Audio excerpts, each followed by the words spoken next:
Sziasztok, kedves Premier League nézők, illetve Pete, Bence és Márk. Hát ugye a tegnapi napon lezárult az utolsó fordulója a bajnokságnak, ahol ez a gyönyörű csapat elbukta az Európai Kupa indulást, de nem is ezért vagyunk itt, hanem mert ugye, hogy a bajnokságnak vége lett, így a szezonos forró rakás játéknak is elérkeztünk ahhoz a pontjához, ahol lezápnak tekinthetjük ezt a dolgot.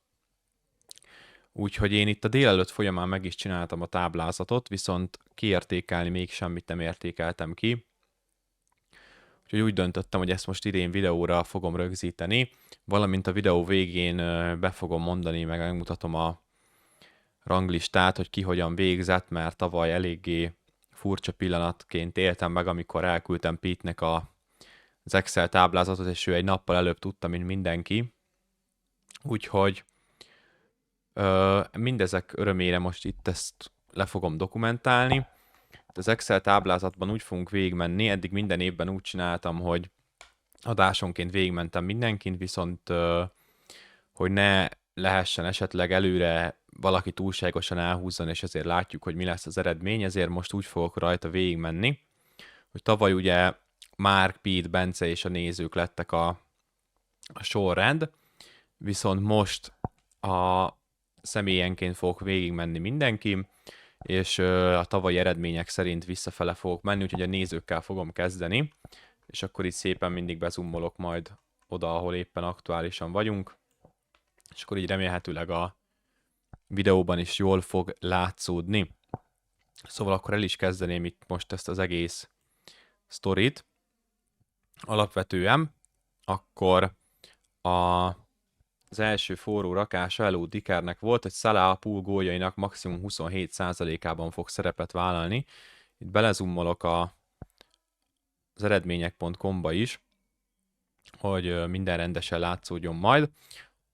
Egy eredményekkel, egy Transfermarkt-tal, FBref-fel, meg egy Optával készültem egyébként, hogy meg is nézhetjük kapásból. Ez az első rakás, hogy Salah pool góljainak maximum 27%-ában fog szerepet vállalni.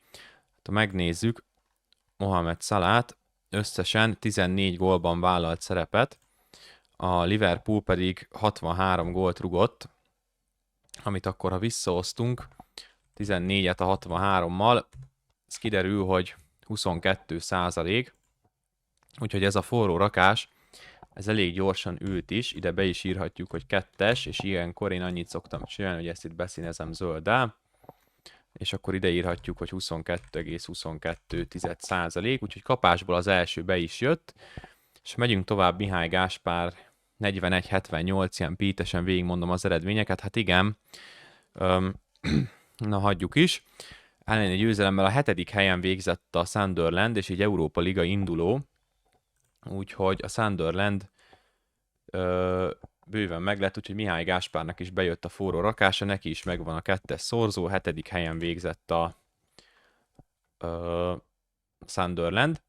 Következő forró rakás az volt, hogy nem lesz olyan Big Six-en kívüli játékos, aki a szezon végéig eléri a 15 gólt a bajnokságban. Alett mintől, hát Pete mondta ebben az adásban, hogy Igor Thiagóról ne feledkezzünk meg, és hát Igor Thiago 22 góllal, meg egyébként Oli Watkins is 16 góllal itt van, úgyhogy ez a forró rakás, ez sajnos nem jött be.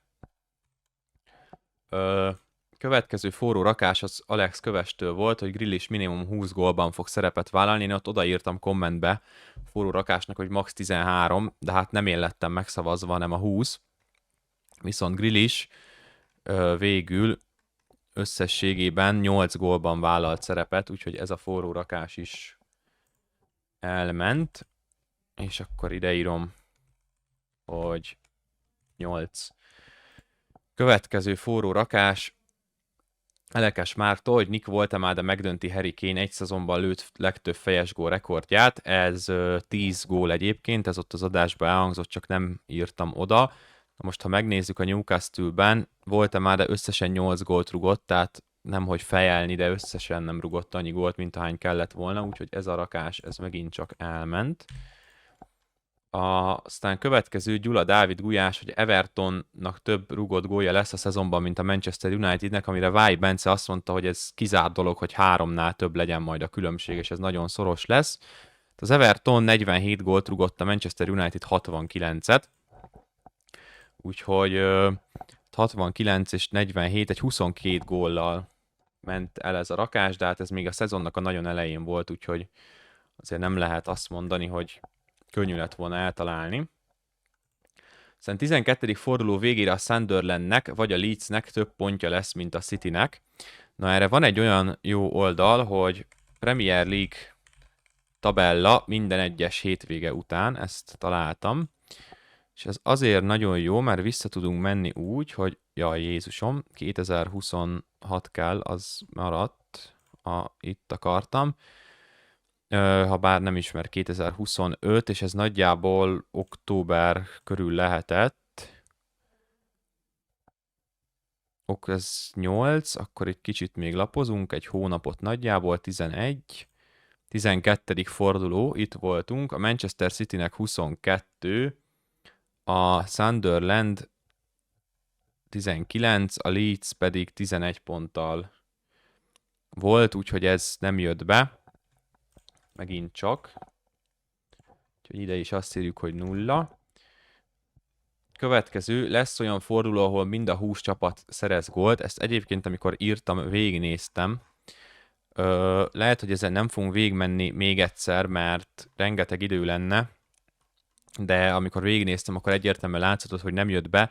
Igazából tök gyorsan észre lehet venni, hogyha tekerek le, hogy mindenhol csak egy darab nullát kell keresni minden egyes fordulóban. És általában nem egy meccsen ment el, én olyat se találtam, ahol csak egy volt, mindegyiknél 2 volt.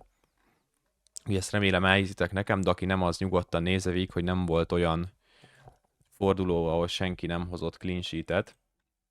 Viszont ez 10-valány éve volt utoljára, úgyhogy ez nem is egy nagy meglepő.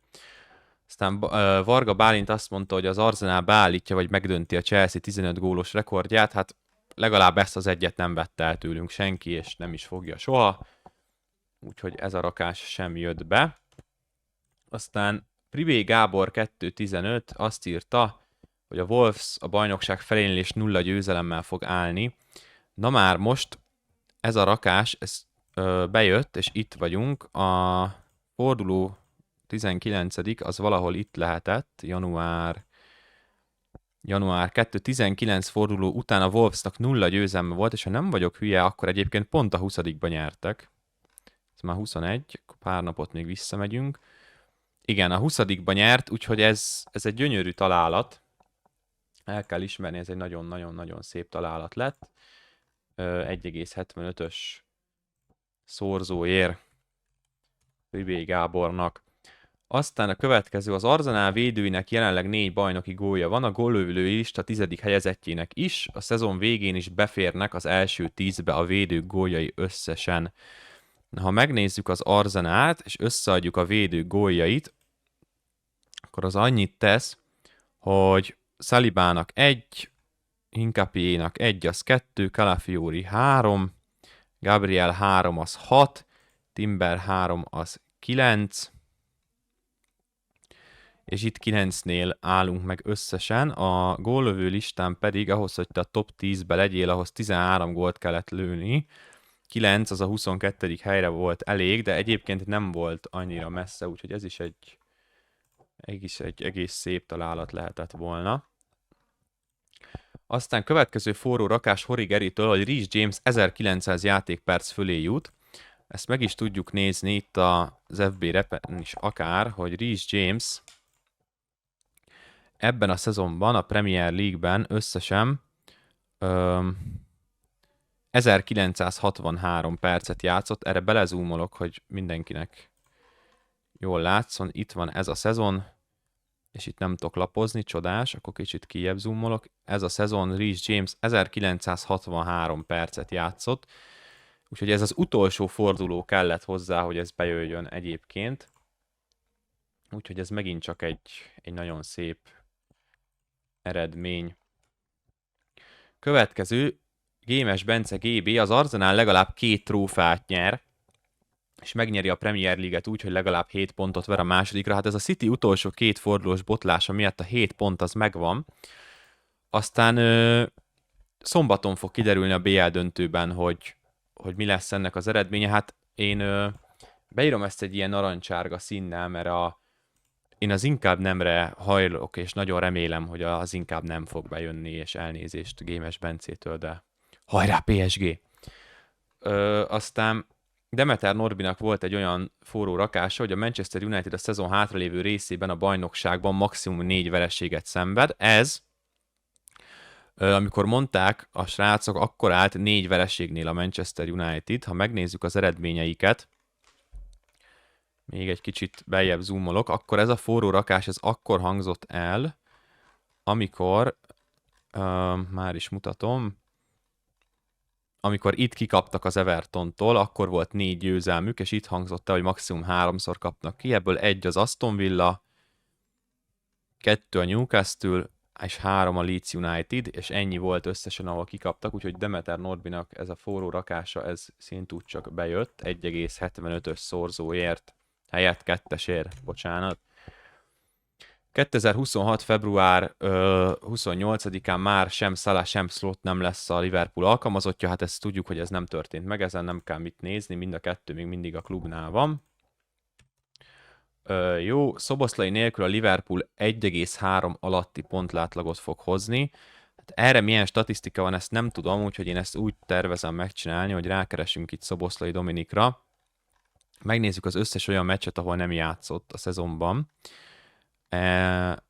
Azt mondja, hogy egyszer itt a Sunderland ellen, itt nyertek, akkor az 3 pont az egyből, itt azt fogom csinálni, hogy itt úgy fogom írni, hogy 3 pont egy meccsem.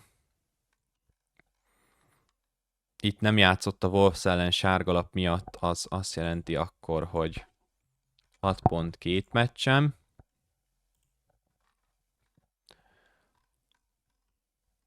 Crystal Palace ellen itt nem játszott, viszont ez csak a bajnokságra számított, úgyhogy igazából, ha jól nézem, Szoboszlai Dominik összesen ezeken a meccseken nem játszott, ami azt jelenti, ha azt megnézem, csak az legfele kell menni, hogy igen, 36 meccsen játszott, és azt a 2 meccset, ami nem játszott, azt megnyerték mind a kettőt, úgyhogy 3 pont az átlaga, úgyhogy ez nem jött be sajnos. Oké. Következőre, a szezon végére legalább 3 Chelsea játékos 10 gól fölé fog jutni, és hogy Lampard, Drogba, Demba Bával volt meg ez utoljára. Na most 10 gól fölé az eredeti én értelmezésem szerint a fölötte az ugye 11 lenne. Viszont ez a műsorban úgy hangzott el a srácoknak a szájából, hogy hát az, hogy eljussanak 3-an 10 gólig, úgyhogy én, mivel így hangzott el a szájukból, én ezt úgy veszem, hogy 10 gólt kellett nekik elérni, és azzal vagyunk meg. És hát az utolsó előtti fordulós Enzo Fernández és utolsó fordulós Cole Palmer góllal igazából ez meglett. Úgyhogy ez megint csak egy nagyon szép találat 2-es szorzóért. Úgyhogy én ezt előszeretettel megadom. Utána az Aston Villát, a Liverpool, a Chelsea és a United is megelőzi, hát ez csak a Unitednak sikerült, ha ránézünk a tabellára. Az Aston Villa lett a 4., úgyhogy ez megint csak egy sikertelen forró rakás. Következő Thomas Frankot nem fogják kirúgni a szezon vége előtt, hát ez megint csak nem jött be sajnos. Január 20-án távozott, ha jól tudom. Tóth Alex a hátralévő 16 bajnoki mérkőzés felén legalább 8 mérkőzésen pályára fog lépni. Ez Sós Bencének a forró rakása, Sós Márk és Vályi Bencének a szerelem gyereke. Ez 1-es oddcél. Na most én ezt már megnéztem menet közben, ez volt az egyik, amit megnéztem. És ez egy nagyon szép forró rakás, viszont nagyon vicces olyan szempontból, hogy itt érkezett meg Tóth Alex, játszott 6 percet, 5-öt, ez 2 meccs, itt 58-at, ez 3, 6-ot 4, ez 2 válogatott, 6 percet 5, 2 percet 6, 1 percet 7, 1 percet 8 és 57 percet 9, de ebből a 9 meccsből egyébként 7-szer időhúzó cserének állt be körülbelül, úgyhogy nem volt ez olyan egyszerű, mint amennyire ezt gondoltuk, viszont mégis igazából nagyon szép, bejött 1-es szorzóért. Ez volt az egyetlen 1-es szorzó mindenki között összességében. ha jól emlékszem, de egyes szorzó ennek is be kellett jönni. Aztán Igor Thiago kevesebb gólt lő innentől, mint Mateta. Ez amikor elhangzott, már is mutatom, hogy ez melyik forduló volt, mert ezeket magamnak feljegyeztem, csak itt az Excel táblázatban nincsen. Igazából nyitok egy Igor Thiagót és egy Matetát. Akkor voltunk ott, amikor megsérült Mateta. Itt. Szóval innentől kell nézni, amikor visszatért. Igazából itt Mateta összesen rugott 1, 3, 4, 5 gólt.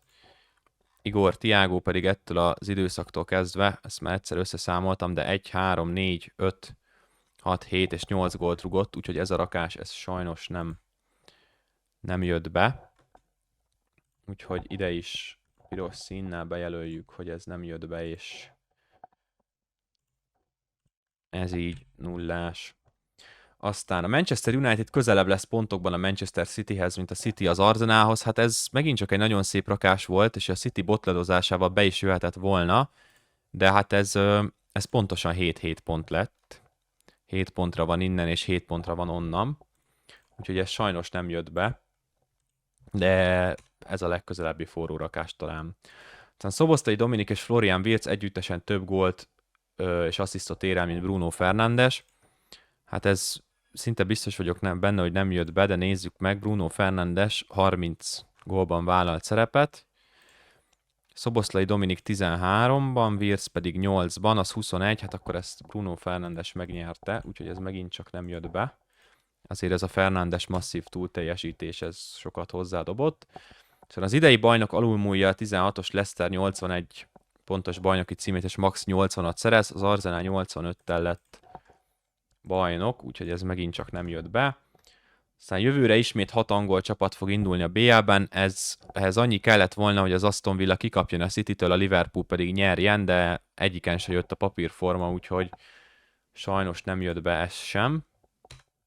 Aztán a Wolves több pontot fog szerezni a hátralévő 9 fordulóban, mint amennyit az eddigi 29-ben. Na most megnézzük, hogy az utolsó 9-ben mennyit szereztek. Az utolsó 9-ben szereztek 1, 2, 3, ez 1, 2, 3, 4, 5, 6, 7, 8, itt van a 9, szóval 3, 4, 5, 6, 7-et szereztek az utolsó 9-ben, ami azt eredményezi, hogy előtte 13-at. Úgyhogy ez miatt ez sajnos nem jött be, megint csak. Az Aston Villa az Európa Liga egyenes kiesése szakaszában több meccset fog nyerni, mint a Premier Liga utolsó 9 fordulójában. Ezt megnézhetjük, viszont az Aston Villa ugyanúgy szépen nyeregetett a bajnokságban is. Azt mondja, hogy kezdjük azzal, hogy az utolsó 9 fordulóban ez 1, 2 a 2-ből, 2 a 3-ból, szintúgy 2 a 4-ből, 2 az 5-ből, 3 a 6-ból, 3 a 7-ből, 4 a 8-ból, és 4-et nyertek a 9-ből. Az Európa Liga egyenes kiesése szakaszában pedig nyertek a Freiburg ellen a döntőben az 1, a Nottingham ellen az 2, a Bologna ellen az 3, Bologna ellen megint az 4, nyertek a Lille ellen az 5, Lille ellen megint az 6, úgyhogy ez megint csak egy nagyon szép rakás, ez be is jött igazából 1,75-ös szorzóért Ribé Gábornak, azt hiszem neki ez a második. Igen, neki ez a második, úgyhogy ő igazából már kétszer is be fog kerülni így a kalapba. 1,75-ér, nagyon szép rakás. Manchester United szerzi a legtöbb pontot az utolsó 8 fordulóban. Hát ezt ha nézzünk egy olyan formát, hogy 10, akkor se jön neki, de megnézzük itt is, hogy biztos, ami biztos legyen, hogy a 30. forduló után az Arsenalnak volt 67 pontja, mikor játszott a United.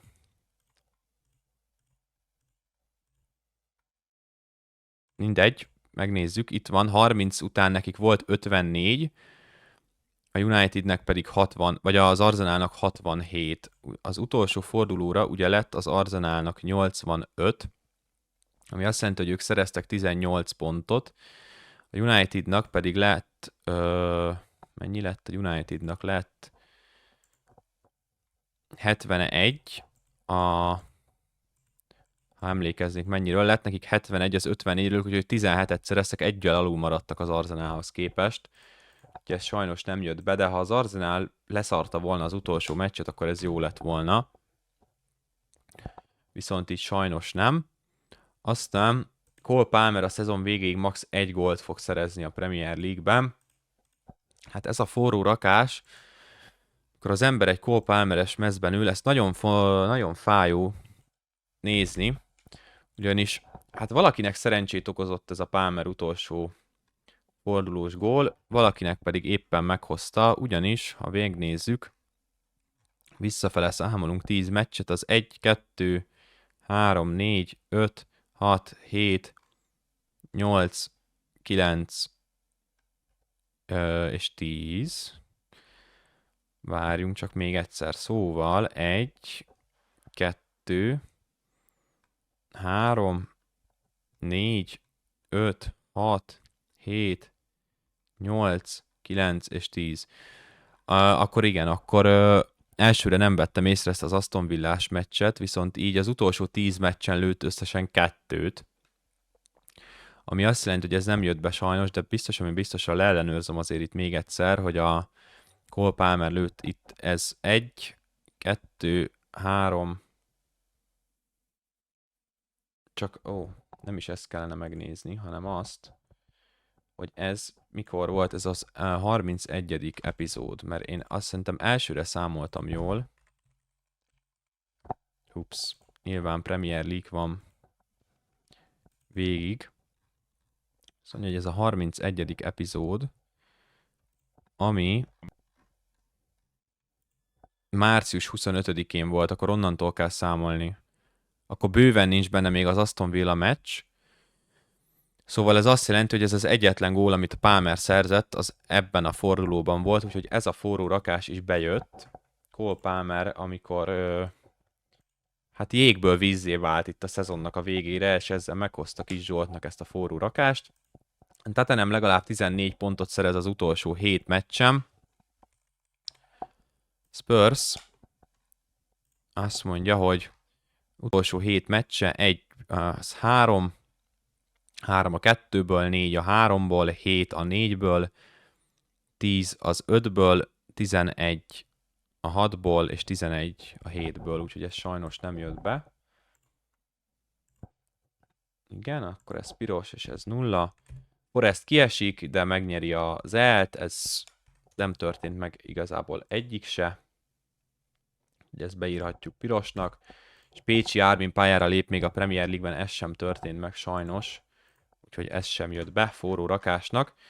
Igazából összesíthetjük az eredményeket, hogy akik nyertek, azok nem mások, ide fogok írni mindenkit.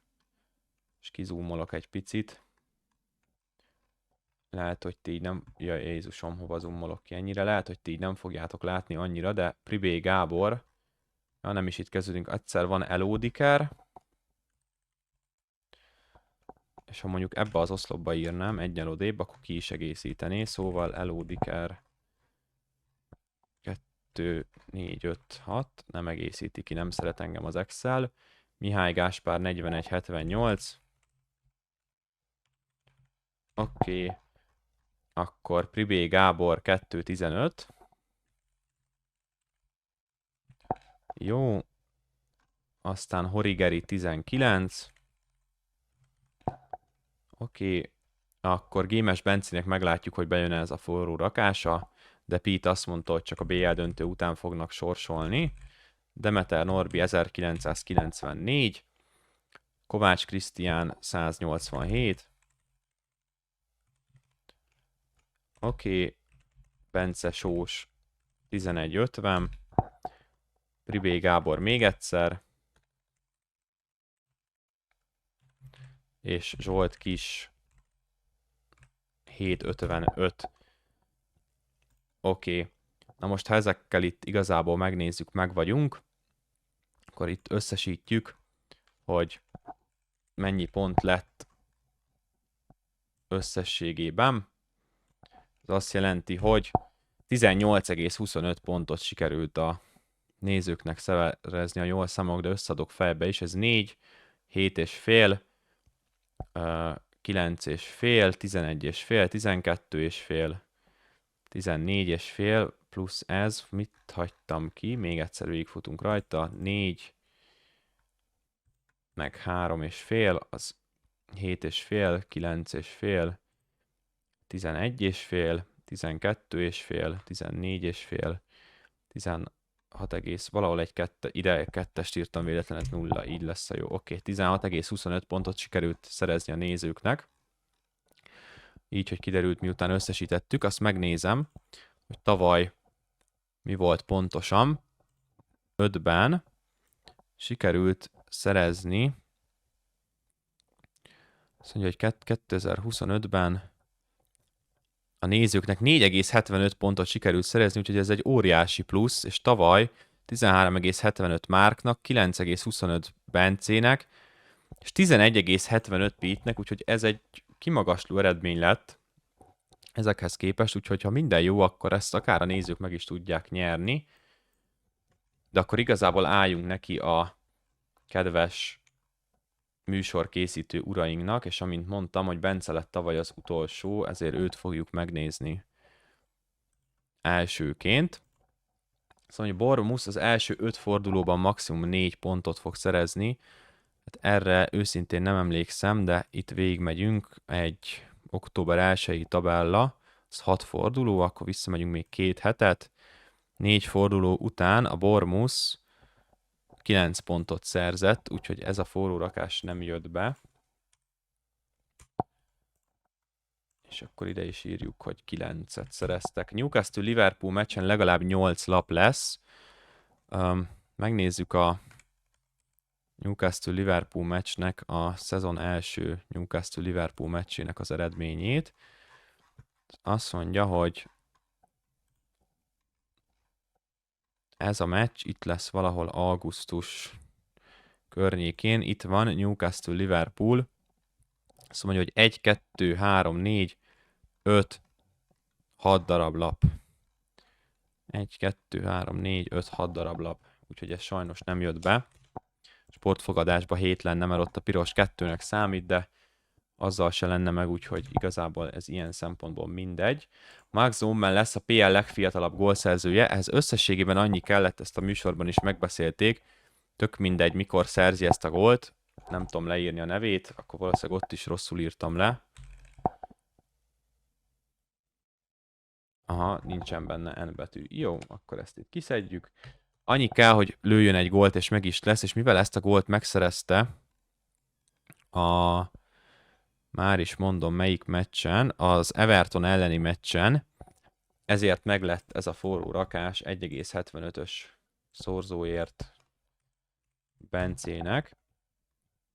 Aztán azt mondta Vályi Bence, hogy gyökeres maximum 10 gólt fog szerezni, hát annyira nem álltunk távol egyébként ettől, ha megnézzük a Premier League-nek a góllövő listáját, ugyanis Gyökeres Viktor 14 gólt szerzett, ha jól emlékszem. Igen, itt van 14 gólt, viszont azért az nem 10. Úgyhogy ez sajnos nem jött be. Newcastle nem lesz top 4-ben engedett XG-ben a 19. forduló után. Ezt megnéztem még akkor, amikor ez volt, mert tudtam, hogy ilyeneket szopás lesz a szezon vége után megnézni. De Newcastle egyébként, ha csak a tabellát nézzük, nem is a rendes tabellát, 2025. december valahol itt leszünk, 19. forduló. A Newcastle irgalmatlanul vissza volt esve, és akkor tényleg megnéztem élőben, és hogy XG-ben is kiestek a top 4-ből. Ugye ezt most nem fogom itt visszakeresni még egyszer, ebben teljesen biztos vagyok, hogy ez a 19. forduló után a Newcastle nem volt engedett XG-ben a top 4-ben. Úgyhogy ezt halálnyugodtan kimerem itt jelenteni és kivenni. Aztán következő forró rakás, hogy Semenyo 17 gólt lő legalább, hát ez utolsó fordulós góljával lett meg. Úgyhogy ez 2-es szorzóért Bencének egy nagyon szép találat. Aztán következő, hogy valaki legalább 25 gólt lő pontrúgásból, erre van egy csodálatos oldal, hogy set piece gólt ki mennyit szerzett.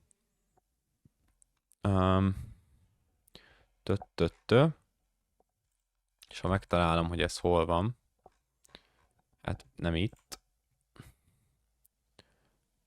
de a Premier League-nek az oldalán biztosan fent van.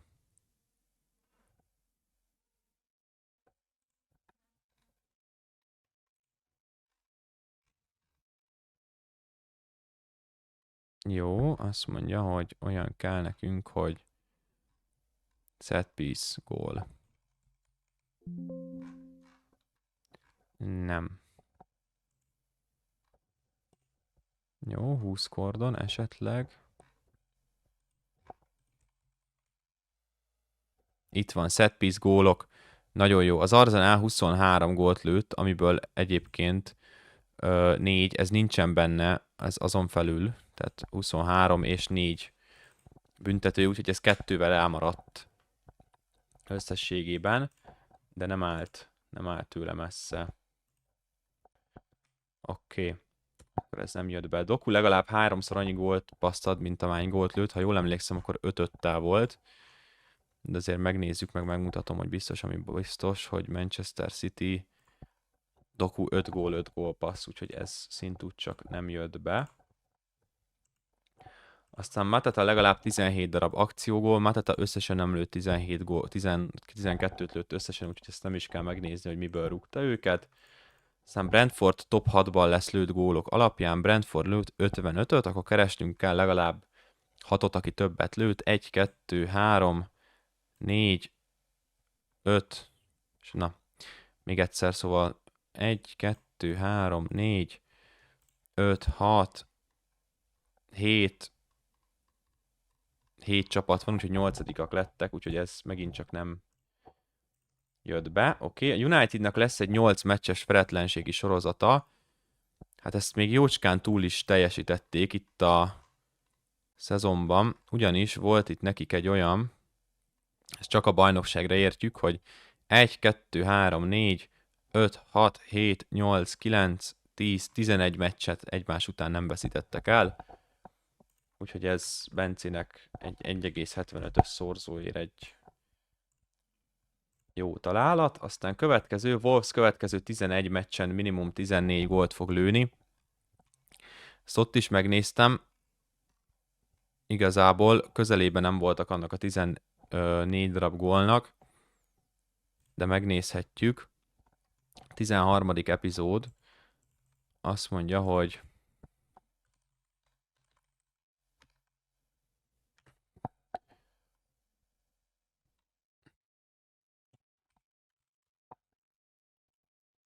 nyerte. Szóval Premier League november 11-én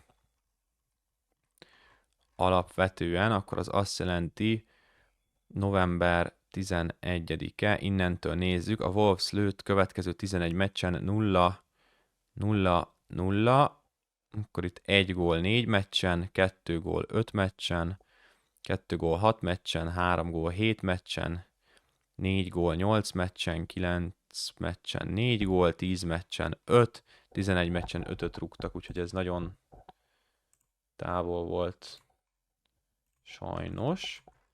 Aztán Watkins max 3 gólt lő a 19. fordulóig.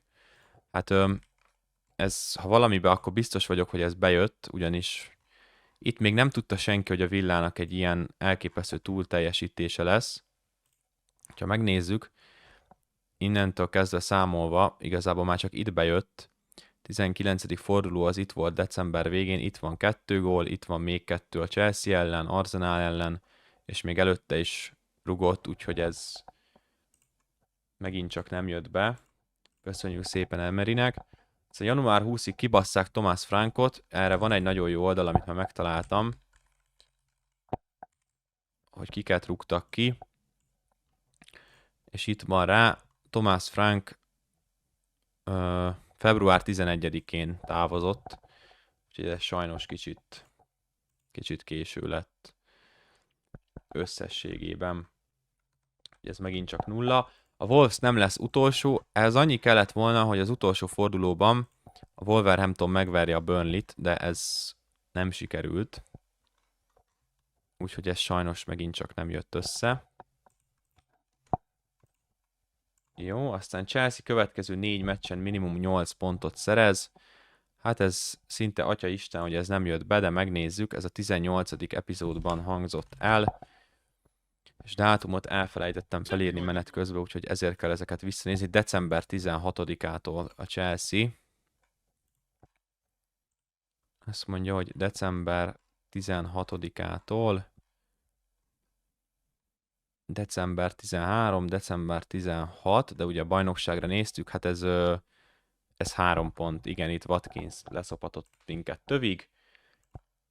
Úgyhogy ez megint csak nem jött be. Sunderland január 31-én maximum 12. lesz. Erre január 31-ét megyünk. Sunderland 11. helyen állt. Úgyhogy ez éppen hogy csak, de megint csak nem jött be. Oké, csak 2 csapat lesz, aki legalább 70 pontot szerez. Ez az utolsó fordulóban a Unitedon ment el, meg lett nekik a 71 pont, úgyhogy ez megint csak nem jött be. Aztán Andrei Santos legalább 1000 perce lesz innentől, 520 volt neki, amikor ezt Bence bemondta. Úgyhogy hát ez igazából messze van, ezt már megnéztem. Andrei Santosnak a lejátszott játékpercei. Azt mondja, hogy 1260 percet játszott összesen, úgyhogy kicsit kevesebb, mint 300-al, de elmaradt sajnos a vártól. Aztán top 10-ben 2 Brentford játékos lesz. Itt nagyon nagy vita ment, hogy miért csak 1.25-ös szorszó, és Sós Márk azt mondta, hogy Sáde az kurva élet, hogy benne lesz az első 10-ben az Igor Thiago mellett, de ha megnézzük a Brentfordot, akkor Sáde itt nekik 8 gól, elő a 30. összesítésben. Úgyhogy igazából ez is eléggé messze ment. Sáde is csak a Chelsea tudta leszopatni idén is, mint ahogy megszoktuk.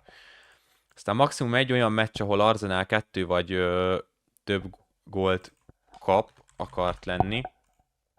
De ez nem jött be, mert itt nem is fogom megnézni, hogy mikori a dátum pontosan. Itt kapásból van több olyan meccs is, ami volt. Ugye, ha emlékezünk, itt van egyszer a Wolverhampton ellen, aztán lesz itt egy Bournemouth elleni meccs, valamint ugye a City-től 2-1-re kaptak ki. Tovább nem is kell nézni, mert ez már kapásból ugye 3.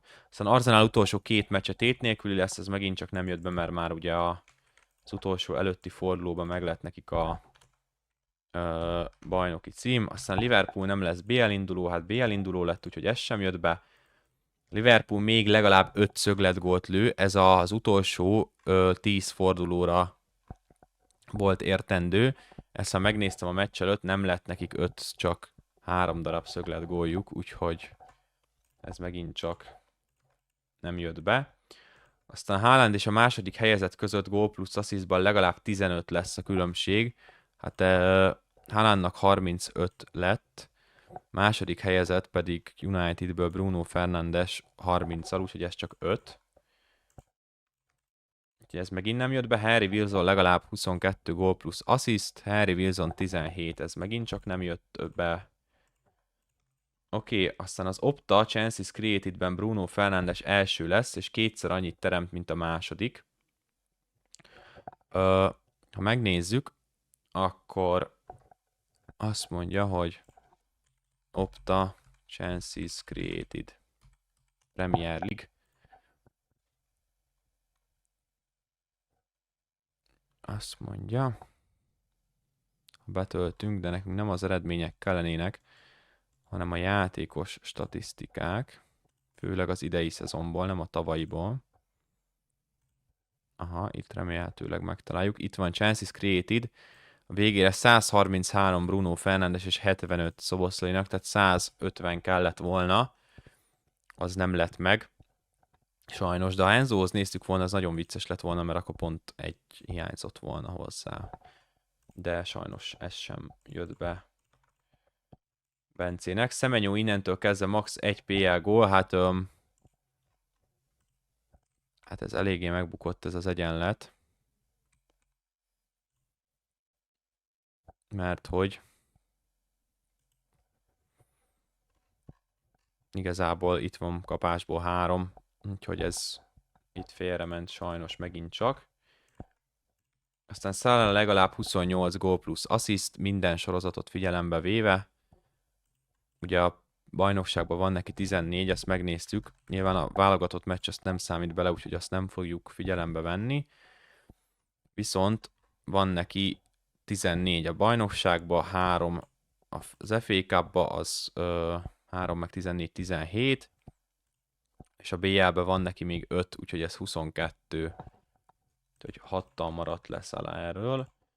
Aztán Everton Európában fog indulni, hát Everton indulhatott volna Európában, a Tottenhamet meg kellett volna verni, hogy kiessenek a csodálatos csirkék, nem, még egyébként az se lett volna elég. Azt hittem ennél közelebb voltak, de nem, úgyhogy Everton nem ment. United házi góllövő listáján első 3-ban nem lesz benne Šeško és Mbeumo, már itt a gól plusz assistban, ezt megnézzük.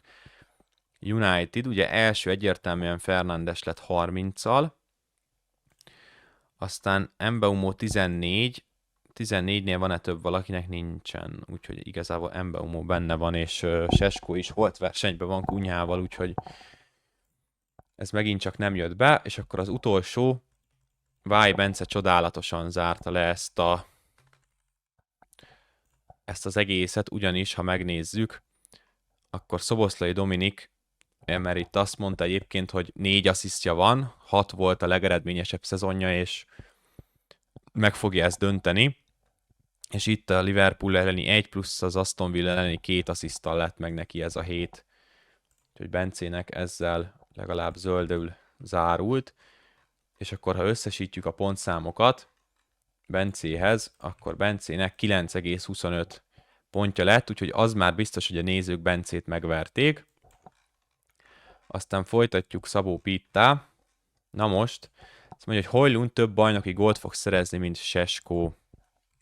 Azt mondja, hogy Højlund, Rasmus Højlund összesen lőtt bajnoki gólt 12-t, és ha jól emlékszem, az előbb azt néztük, hogy Šeško 11-et. Šeško 11-et, úgyhogy ez egy góllal, de 12-11, és nem december, hanem ez egy szöveg. Oké. Szóval ez be is jött Beatnek kapásból. Oké. Sunderland még legalább 2 meccset fog 0-2-es handiben nyerni, tehát legalább 3 góllal még. Az első forduló után jött ez, úgyhogy ugye ott nyertek 3-0-ra. Összességében, ha megnézzük a győztes mérkőzéseiket, visszatekerünk egészen a szezonnak a legelejére. Itt nyertek ugye 3-0-ra, utána a győzelmeknél itt nincs ilyen, nincs. Kikaptak 3-0-ra, 2-1, itt nyertek 3-0-ra Burnley ellen, úgyhogy 1 megvan. 2-1, 1-0, 3-1 az Everton ellen, 2-1 a Chelsea ellen, úgyhogy egy ilyen meccsük volt csak. Úgyhogy ez egy ilyen elment. Aztán január 1-én maximum egy portugál menedzser lesz, hát ez nem sokon múlott egyébként, mert hogyha megnézzük azt, amit lehet, hogy bezártam, hogy kirúgott menedzserek, ugye 4 edző volt összesen, Marco Silva, Nuno, Vitor Pereira és Amorim, aki portugál, viszont Ruben Amorim január 5-én távozott csak, nem pedig január 1-én, úgyhogy ez 5 nap hiány ment el Pete-nek, de hát 5 nap az nap. United nem lesz top 10-ben XG differencia alapján, na most szereti az understatot, de szerintem ez annyira messze lesz a valóságtól, hogy simán megmerem nézni az XG-XG-ba a United, Manchester Unitednek plusz 23, hát plusz 22, kétlem, hogy azzal ne lennének benne, plusz 22, igazából nem, ez 2, 3, 4, 5, 6, 7, 8, 9, 10, 11, 12, bőven benne vannak a top 10-ben, úgyhogy igazából itt nincs kérdés. Chelsea következő 10 meccséből maximum 4 győzelem. Ugye ez a 10 meccs, ez a Bayern Münchennel kezdődött, és minden sorozatot figyelembe véve, úgyhogy odáig kell visszamenni. Azt mondja, hogy eredmények. Ugye a Bayern München elleni 3-1-es vereséget kell megkeresni még szeptemberből.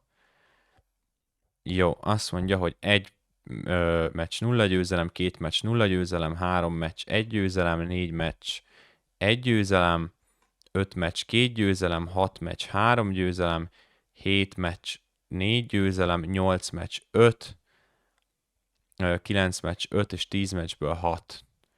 Mert ugye minden meccset figyelembe véve néztük ezt, úgyhogy ez nem jött be.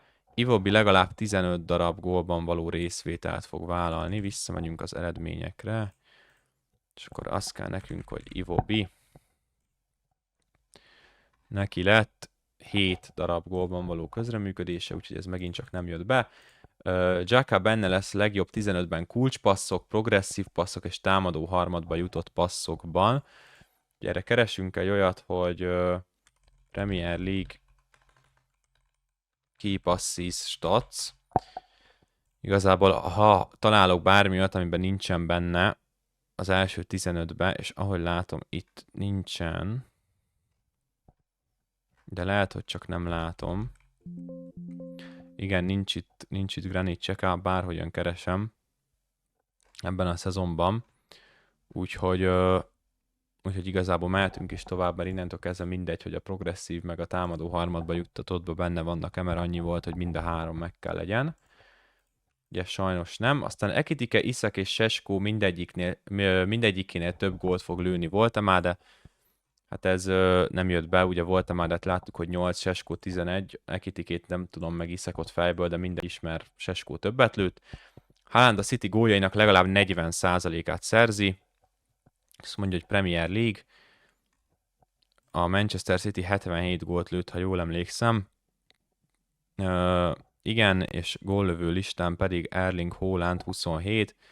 Azt jelenti, hogy 27 a 77-tel osztva az 35%-át lőtte Haaland. Úgyhogy igazából ez nincs meg, és itt tartottam. Úgyhogy ez is 0. Arsenal legalább 28 pontrugás gólt fog szerezni. Ugye Bencének az volt, hogy valaki 25-öt, ez az Arsenalnak ugye nem lett meg, mert néztük, hogy 22 volt legtöbb. Cserkinek lesz a legtöbb várható gólpassza. Megnézzük, hát én Bruno Fernandes sejtem, hogy ő lett az első. Igen, 12,32, Cserkinek 6,85.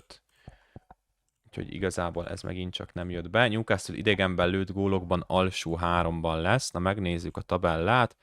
Vendégtabella 30-32, de úgy nézzük, hogy Newcastle 17-et lőtt. Ennél kevesebbet a Wolves lőtt,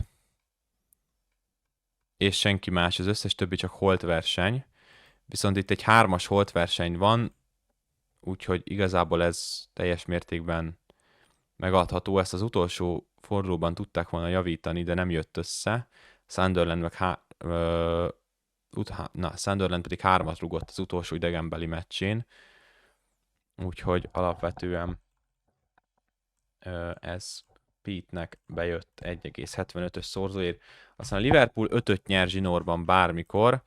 Ezt úgy kellett volna, hogy akkor nem vágja le Szabó Pita a haját addig, amíg 5 meccset nem nyer sorozatban Liverpool.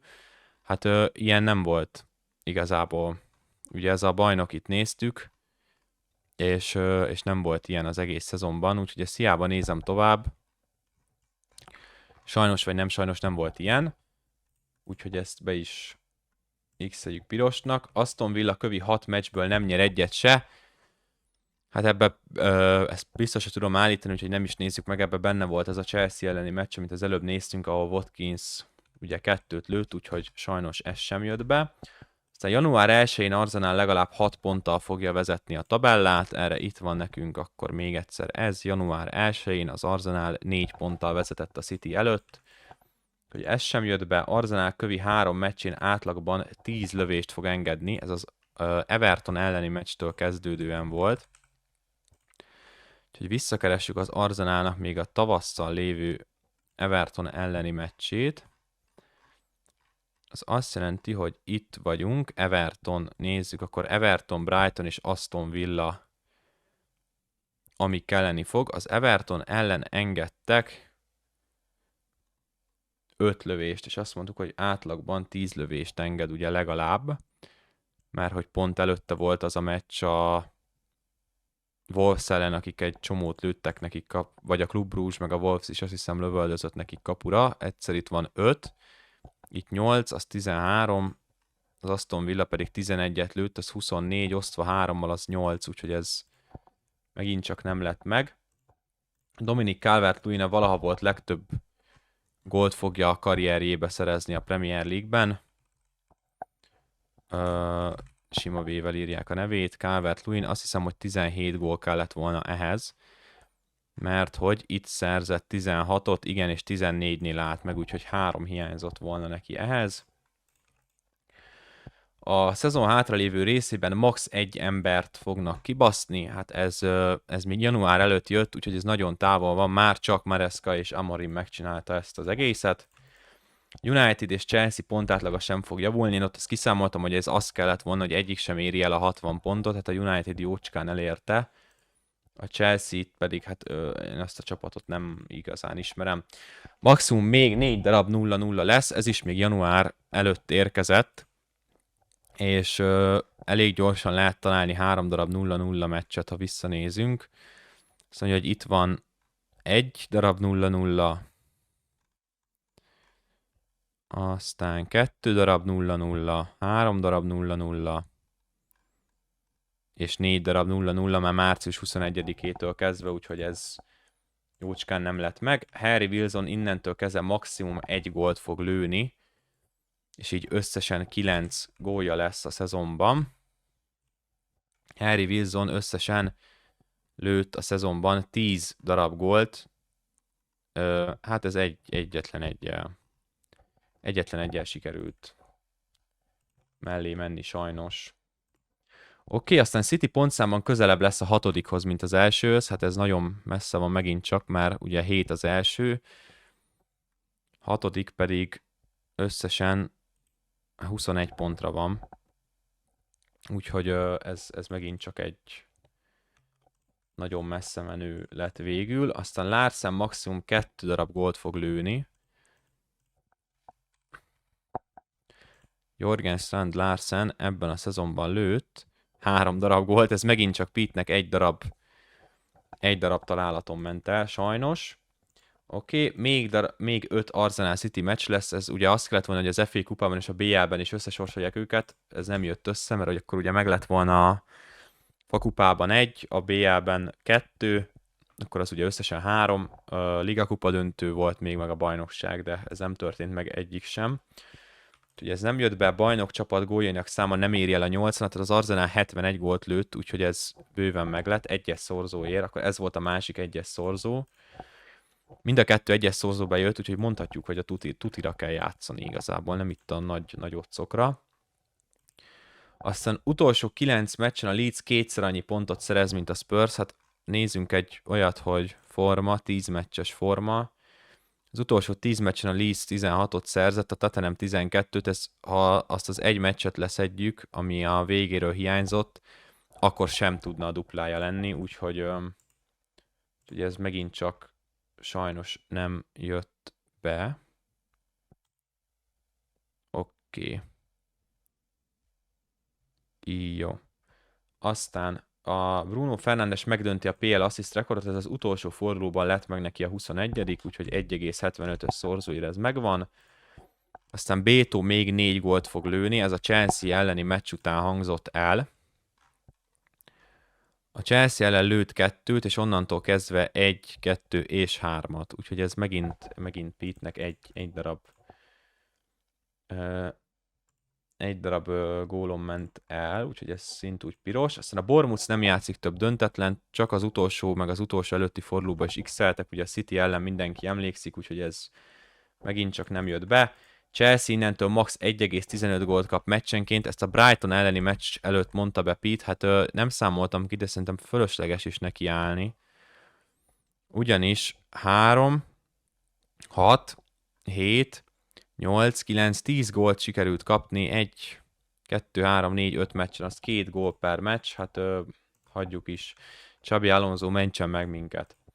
Chelsea innentől minimum 3 ponttal többet szerez a United, szerintem teljesen fölösleges is megnézni. Nem is tudom egyébként mi volt a szorzó, hirtelen ezt kihagytuk, de ha jól emlékszem, akkor másfeles, de teljesen mindegy olyan szempontból, hogy ez megint csak nem jött be, úgyhogy ha megint kimásoljuk a képletet, akkor megmondhatjuk, hogy Szabó Pittnek 6 pontot sikerült Szabó Pittnek szerezni, úgyhogy eddig a kérdés az, hogy Sós Márk hova fog felállni, de a nézők egyelőre taknyosra verik a Premier League-nek a csapatát. Hát nem hiszem, hogy erre bárki számított, de úgy néz ki, hogy a tanítványok verik a mestert. Folytatjuk Sós Márknak a forró rakásaival, ahol azt mondja, hogy Florian Wirtz fogja kiosztani a legtöbb kötényt. Erre egy ilyet találtam egyedül,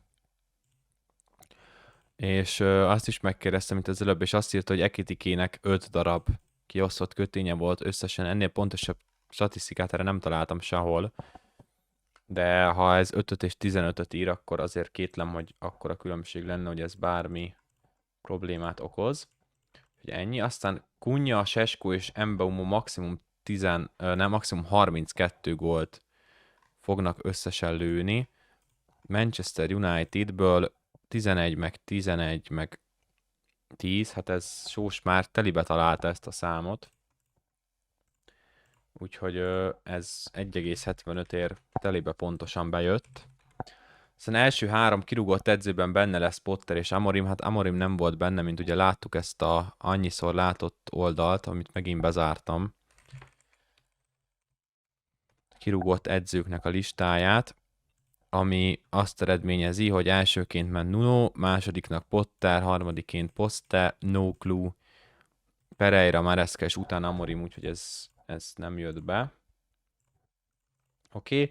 Garnacho és Sancho minden sorozatban legalább annyi gólban benne lesz, mint Mbeumo és Cunha. Hát Mbeumo és Cunha összesen benne van 12, meg 14, az 26, és itt nem csak a Premier League kéne nekünk, hanem minden.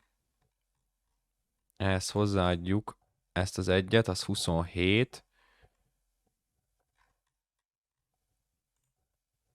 És ennyi, 27. Hát Gazpacho a Chelsea valaha volt második legrosszabb játékosa. Hát ő neki van 5, 6, 7, 11, meg 2, ez 13. És Jadon Sancho pedig 2, 0, és 2. Úgyhogy hát ez megint csak messze van az igazságtól, Sanchótól. Aztán Mbeumo kövi 2 mérkőzésként egyaránt gólt lő, vagy gólpaszt ad. Ez a Liverpool és a Chelsea elleni meccs volt. Visszanézzük szépen, hogy Mbeumo kikellem szerzett gólt, vagy adott gólpaszt. Mert én úgy emlékszem, hogy ez mint hogyha meglett volna, de nem. Mert itt a Chelsea elleni győztes meccsen volt. Úgyhogy nem. De asszisztot adhatott igazából, de nem adott asszisztot, úgyhogy ez nem jött be. Oké. Amad Diallo fog félóló gólt lőni, ezt végignéztem az összes helyen, hogy van-e bármilyen ollózó gólja Diallónak, és nem volt, de ha igen, akkor nyugodtan javítson ki bárki. Aztán Newcastle 7-től 10. forduló között legalább 8 gólt fog lőni. Ezt úgy fogom megnézni, hogy előveszem megint csak azt megtalálom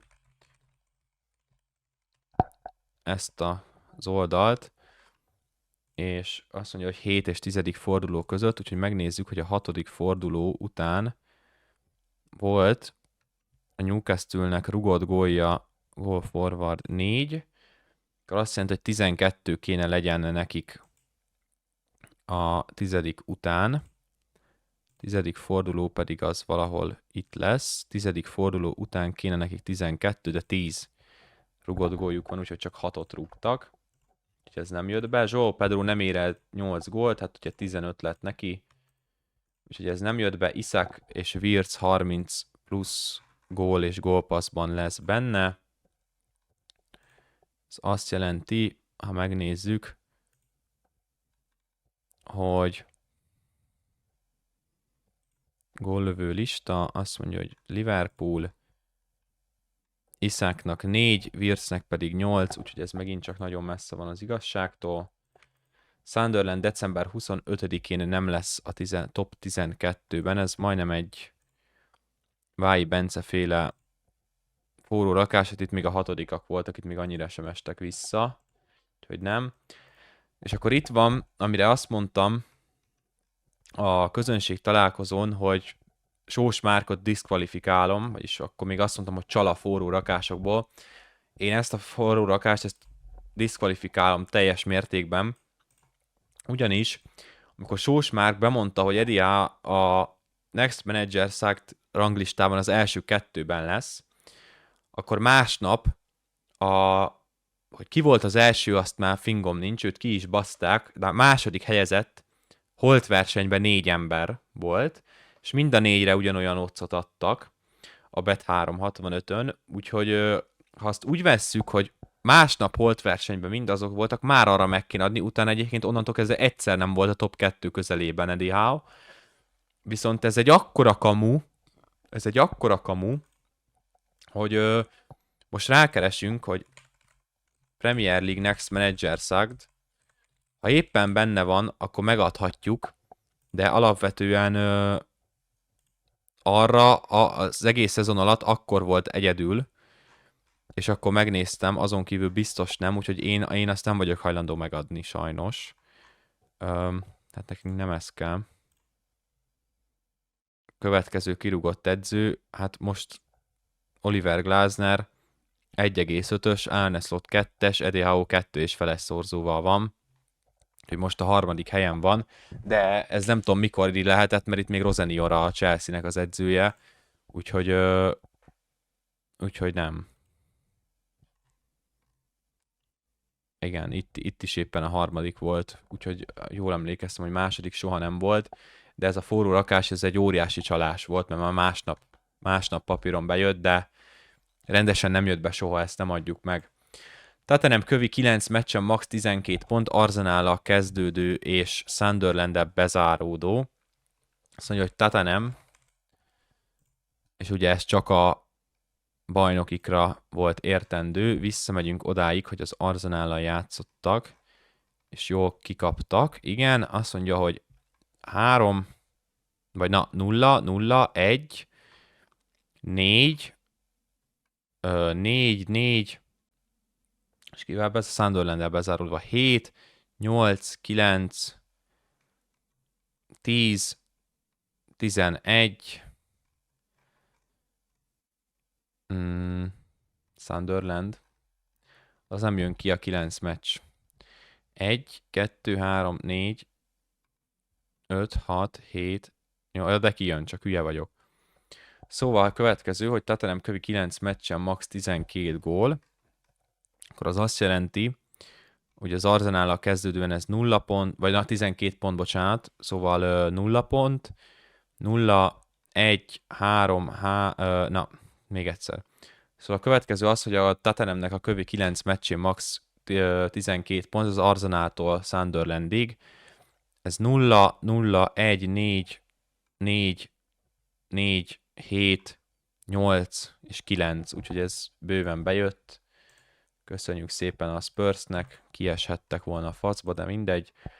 Minte legalább 16 gól plusz assziszt, erre emlékszem, hogy Pete azt mondta, hogy ez tükör sima lesz, és nem ér másfélnél többet, hát 7 gól jött össze, a felese, de igen, akkor eléggé ment neki a szekér. Aston Villa 10 meccs múlva nem lesz a top 10-ben, nem volt ilyen, hogy ők kiestek volna, úgyhogy ezt nem is nézzük meg.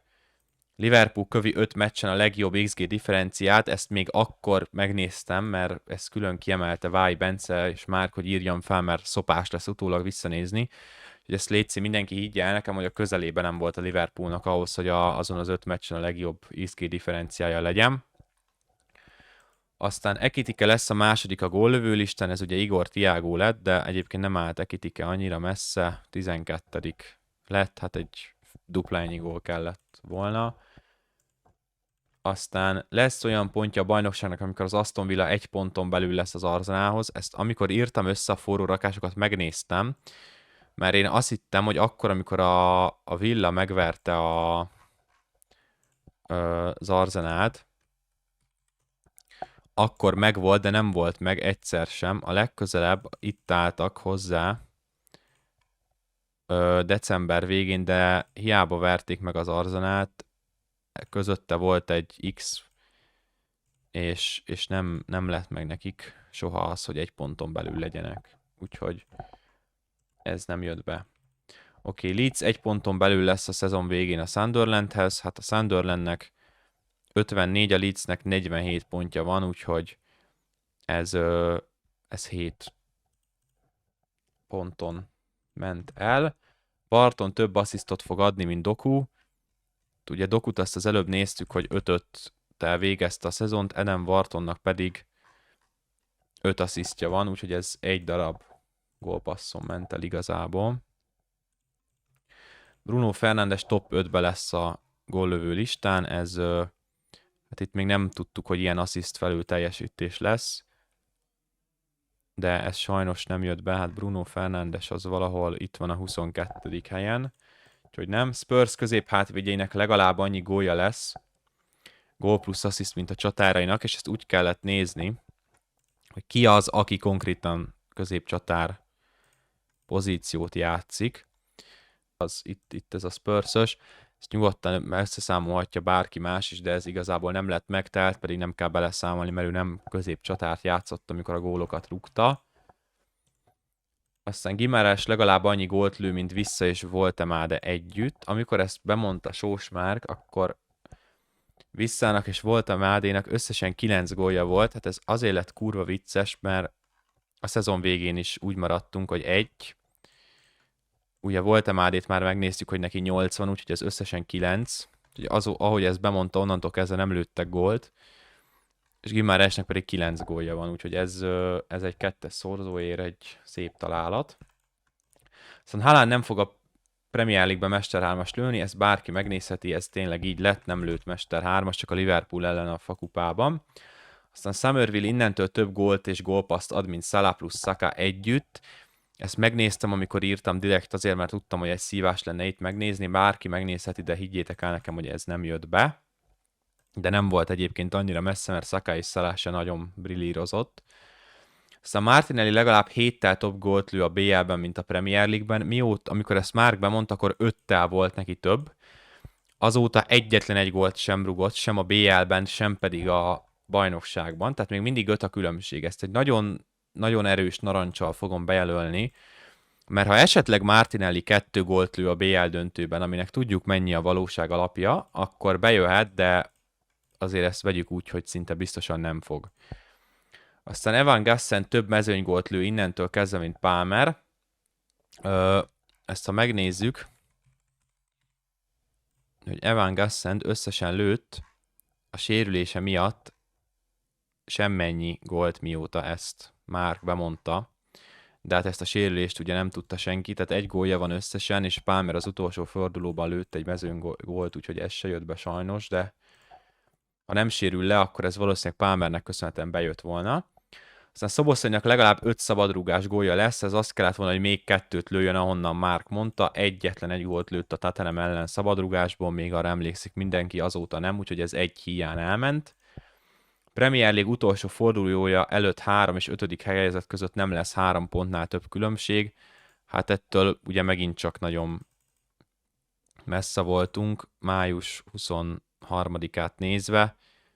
Harmadik és az 5. között 68 és 59, ez 9 pont, úgyhogy ez nem jött be. Haaland nem lesz gól plusz assziszt király, ez sem jött össze, mert a Fernandes lett második, ugye? Ha összeadjuk, Fernandes, ja, ott vagyok United-en 30, ugye Haalandnak pedig 35 összesen, úgyhogy ez sem jött be. Európai kupa elődöntőkben max. 2 darab, ez lemaradt, hogy 2 angol csapat lesz. Hát ez ugye már a döntőben van összesen 3, úgyhogy az elődöntőben pedig 4 volt, úgyhogy ez sem jött. Aztán Spurs 37. forduló után biztosan bennmaradó, ugye az utolsó fordulóban dőlt, hogy a csirkék benne maradnak, úgyhogy ez nem. City Arsenal az utolsó 6 és 5 meccsükön 10 pontot veszítenek összesen. Hát az Arsenal az utolsó 5 meccsén nem bukott egyet se, ugye 5-ös forma 15. A Manchester City viszont az utolsó 6 meccsén bukott összesen 7 pontot, viszont ez nem elég a Citynek a bukdácsolása, úgyhogy sajnos ez sem jött be. És a Sós Márkot is, ha összesítjük, az azt jelenti, hogy kimásoljuk a képletet, Sós Márknak, nem tudok kimásolni a képletet, szóval bemásoljuk, Sós Márknak 5,25 pontja lett. Sziasztok, kedves Premier League nézők újra! Hát ugye az előbb végigmentünk itt a statisztikákon, és láthattátok, hogy torony magasan a nézők nyerték az idei játékot több mint 16 ponttal, viszont hogy a srácok között is meglegyen az eredményhirdetés, ezért csináltam rá egy kis gyors grafikát, úgyhogy szeretném bemutatni nektek, hogy harmadik helyezett az nem más, mint 5,25 ponttal Sós Márk, ki tavaly első lett, most a dobogó harmadik fokára tudott felállni, hát mondhatnánk, hogy Liverpoolhoz hasonló visszaesés történt itt nála. Dobogó második fokán legalább most elmondhatja, hogy nem ott végzett, ahol a csapata, ugyanis itt Szabó Pít lett a második helyezett, de szerintem közel sem csügged ettől az Arsenal bajnoki címe után, ami azt eredményezi, hogy első helyezett 9,25 ponttal Vályi Bence a legértékesebb játékos lett, 3 év után újra visszatért a dobogónak a legfelső fokára, úgyhogy köszönjük szépen mindenkinek, aki követte az idei forró rakásokat és játszott. Jövőre visszatérünk. Sziasztok!